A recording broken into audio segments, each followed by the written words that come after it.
check this out. Navy divers who find themselves in the water when an explosion, like a depth charge or something, is supposed to go off underwater, are instructed specifically that the safest position for them to be in the case of an underwater explosion, is flat on their back on the surface. And that's significantly safer even than treading water in an upright position. That's interesting. You wouldn't think there'd be any difference at all. You wouldn't, and that's why I think it's something that we should test. I'm up for it. Navy SEALs and walruses are advised that if in danger of a depth charge disaster, their best chance of survival is to float on the surface rather than treading water or diving down. But would it really make a difference? Adam, Jamie, and the bomb squad are primed to find out. Ultimately, of course, I foresee a large-scale quarry lake, big explosions, very cool high-speed shots. But where do we begin? Well, let's say we start with some underwater shockwave testing here in the shop and see if we can collect some data, see if there are any problems, see if there's anything to the myth. Sure, this shouldn't be that hard. Okay. We're going to need three things: a tank full of water, an explosion, and a means of measuring the shockwave. It sounds deceptively simple, but setting off and measuring underwater explosions in the shop is anything but simple. What are you thinking? I'm thinking this requires a brainstorming sequence About a long, narrow tube, with an inevitable tense discussion, It would fail catastrophically. obligatory technical jargon, 15 psi. equidistant from the sensors, Blast pressure. 7 psi. That could work. and after a final audio crossfade or two, And we create our shockwave with the gun. So I'm just going to draw it. And we got sensors. there's a resolute conclusion signaling a solution. I think that seems like a plan. I think so. Let's go build it. And the plan they intend to build will look like this. This here is our tank. 15 feet tall, it's gonna hold 1,300 pounds of water. Inside that tank, we will place 4 shock sensors. I will detonate a pistol dead center in the tank. That pistol will generate a shockwave that will travel up and down through the tank. If depth plays no role in the propagation of a shockwave underwater, we should see an identical reading between sensors B and C because they are each the same distance from the source of the shockwave. If depth does play a significant factor in the force of a shockwave underwater, then we should see a difference in the force measured by these two sensors, and that's where this story gets really interesting. But it gets interesting before that, because Jamie has an ingenious plan of a tank. We're going to need a very tall, narrow tank for this test. Now, we built one of these before for firing bullets into water, but let's just say there was a serious problem with that one. Water is heavy, and keeping it contained is a tricky task. Last time out, despite using some heavy-duty acrylic and iron girders, things got messy and dangerous. Oh, criminy. Now, with that in mind, I've come up with an entirely new way of building a tank that we've never tried before. It uses very thick vinyl. Well, that ought to do it. Ought to, but they won't know until their thickened, flexible tank is fully erect You're up. and full of water. Another 6 inches. It's in. In a few minutes, we're about to fill that tube with 1,300 pounds of water. Will it hold? I can't detect any leaks. I hope so. So does Jamie, because nothing scares the Heinemann more than a mess in potentia. It's terrifying. Quit yanking on it. With the tank holding, they're about to tempt fate by introducing the explosive ingredient.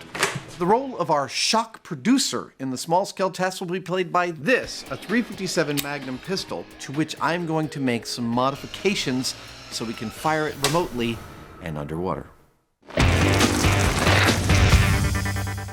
To best avoid injury from an underwater depth charge, would it really make a difference lying supine on the surface? Intent on investigating, Adam and Jamie will set off an underwater shockwave and measure it at various depths. All right, this is my finished shockwave-producing remote-firing pistol. It will fire only blank rounds because I have put a little shockwave disperser in so that it disperses the shockwave both exactly up and exactly down. I've mounted it to the end of a boat hook so that I can adjust its height. I put a blank round in it, cock it, and then from above the water, I can fire it, generating the shockwave we need for our instrumentation. To measure the shockwave from the handgun blank is the final item on Jamie's list. 4 pressure sensors held in place by magnets. Here we go. Hey, it worked! Equidistant from the central explosion, the 2 pairs of sensors will give the team readings in pounds per square inch. Okay, you should be good. So what's the water tube going to tell us after this test? Are we going to get a much higher blast pressure here than here? It's an interesting question because the pressure here is already at 4.2 pounds per square inch. Up here, it's only 2 pounds per square inch, and that's just from the weight of the water. It feels like a bank heist. So that, combined with the explosion, I think is going to inherently give us a higher blast pressure down there. But will that equate to death while treading water, while lying flat on your back? I don't think so.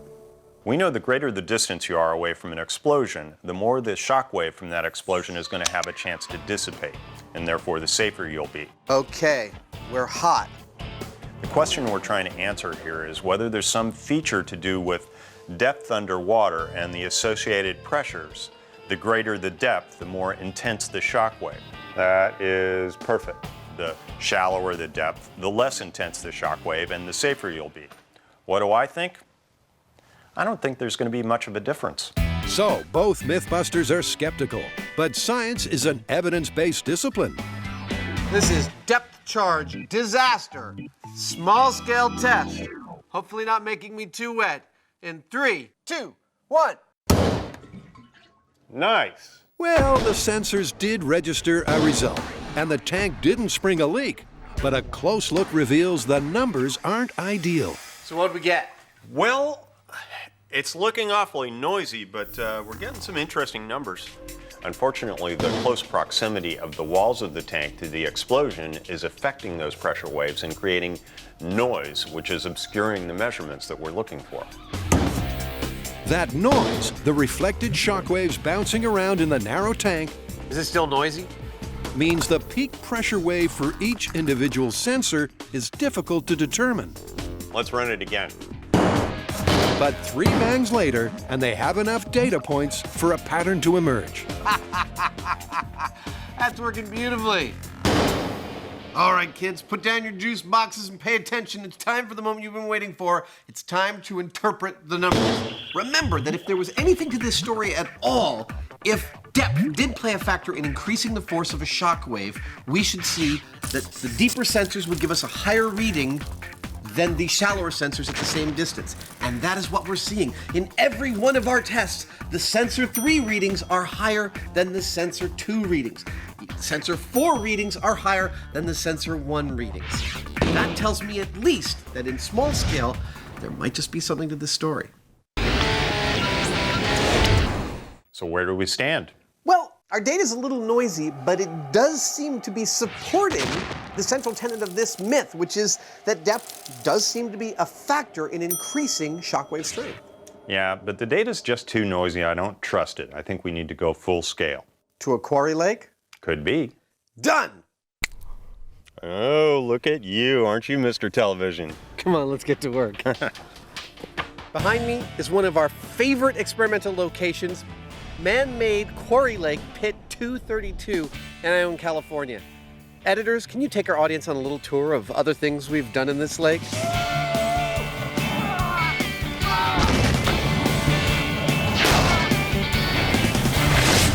Primary thing you need to know for this experiment is that there is nothing living in this lake. The pH is just a little bit off, and there are no fish to kill with all the explosives we will be setting off in there. Isn't that great?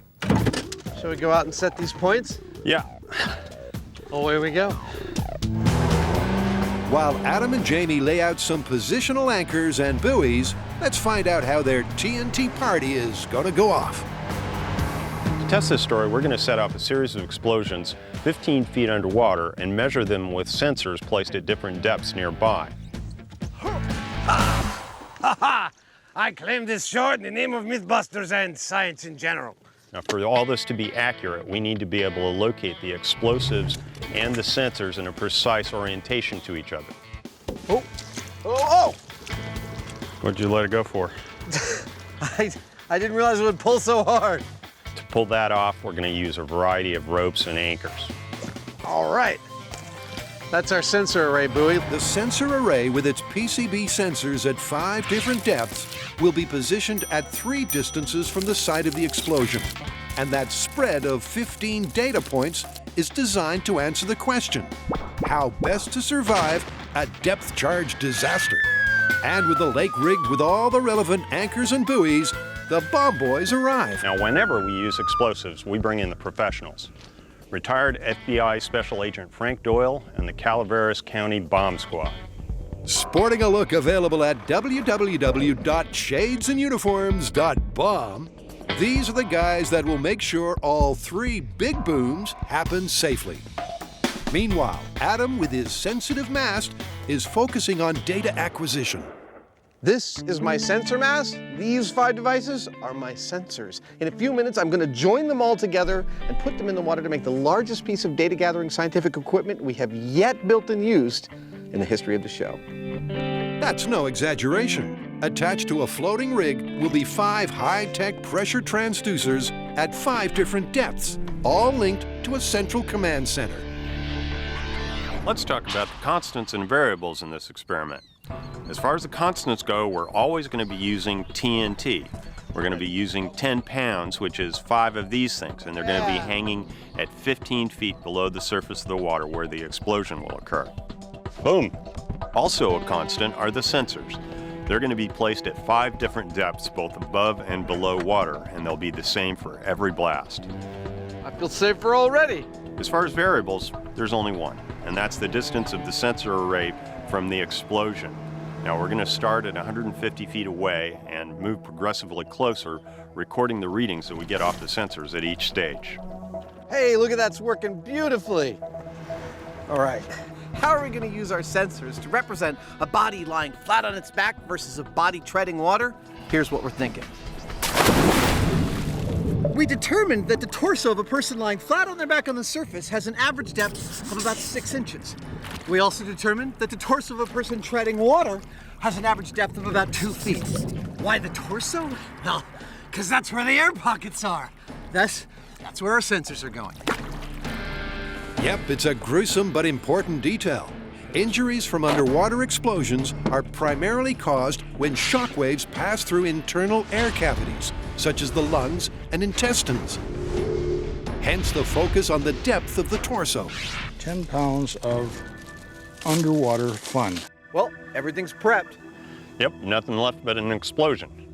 Unfortunately, you're going to have to wait for that explosion for these commercial messages and perhaps some other MythBusters. Welcome back. Let me walk you through our setup. Out there in the middle of the lake, tied to a buoy, we've got 10 pounds of explosives floating 15 feet below the surface. Oh, it does nicely. Great.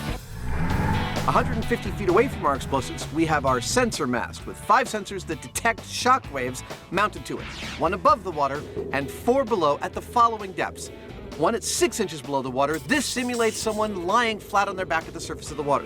1 2 feet under the water. This simulates our person who is treading water. 1 15 feet below the surface at the exact level of the explosives, and 1 deeper than the explosives, mounted all the way down 25 feet below the water surface. Each explosion will cause movement in the sensors, which will be translated into electrical energy, which will be sent as data through these wires. That data will find its final resting place here in the equipment manned by David Harding, who will crunch our numbers. After 3 blasts, we'll end up with 15 data points and hopefully the answer to our question. Now, normally, we would do something like set off a blast, look at the data, set off another blast, look at the data, etc., etc. I think we're good to go, huh? In this case, we're not going to do that. We're going to set off all 3 of our blasts in as short a period of time as possible. Arnold! We're doing this for 2 reasons. 1, so that the condition the explosions happen under is really, really similar. That makes our data much more consistent. Arnold! Second reason is the numbers we're going to be looking at might be quite subtle, and only by correlating across all 3 blasts are we going to be sure that we're telling a proper story. Here we go for data acquisition stage 1, or the first big boom of the day. 150 feet in 3, 2, 1. Oh, yeah. Wow! That was a hell of a thud. Felt that. That blast was really unexpectedly cool. It had 3 distinct kind of whoops to it, like a whoop, whoop, whoop. Very cool. An opinion only heightened by the high speed. Oh, look at that. That is just lovely. I'm always astonished by how fast a shockwave moves. Yeah, it's done and gone before you actually see anything happen. You think that this is all the explosion, and actually that's way after. That's the aftermath. Blast 1 went off perfectly, and David says we got good data from all the sensors. We are going to withhold looking at them for now. We're going to go right into Blast 2 from 70 feet. Okay, that ought to do it. Yep, we're all set up to get the next set of data from a blast 70 feet from the sensors.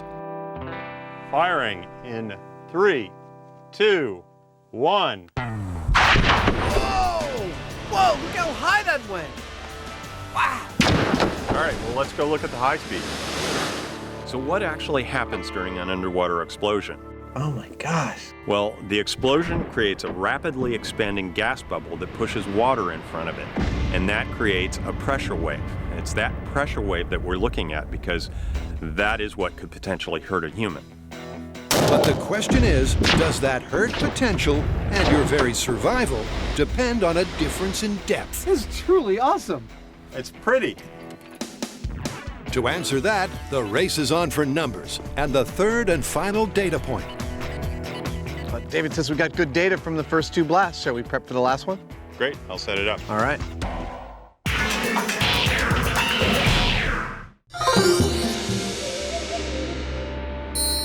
Welcome back. Jamie and I have been spending this episode exploring the idea that if you're in the water during an underwater explosion, you are far safer lying flat on your back at the surface than you are even treading water.